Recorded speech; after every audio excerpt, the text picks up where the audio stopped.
ஒரு காலத்தில் பூமியில் மனிதரின் தீமை மிக அதிகமாக இருந்தது. அநியாயமும் வன்முறையும் எங்கும் பரவியது. கர்த்தரின் இருதயம் துக்கமடைந்தது. அந்த தலைமுறையில் ஒரே ஒரு மனிதன் கர்த்தருக்கு பிரியமானவன். அவன் பெயர் நோவா. நோவா கர்த்தருடன் நடந்த நீதிமான். கர்த்தர் நோவாவிடம், நீ ஒரு பெரிய பேழை கட்டு. நான் பூமியை வெள்ளத்தால் அழிக்கப் போகிறேன் என்று சொன்னார். மக்கள் நோவாவை பார்த்து சிரித்தார்கள். ஆனால் நோவா அஞ்சவில்லை. கர்த்தரின் வார்த்தைக்கு கீழ்ப்படிந்து பேழையை கட்டினான்.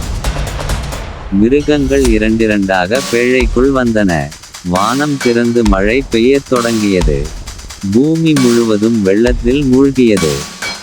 40 நாள் 40 இரவு மழை பெய்தது. பேழைக்குள் இருந்த நோவாவையும் அவன் குடும்பத்தையும் கர்த்தர் பாதுகாத்தார். வெள்ளம் குறைந்தது. பேழை மலையில் நின்றது. வானத்தில் வானவில் தோன்றியது. அது கர்த்தரின் வாக்குறுதி, புதிய தொடக்கம்.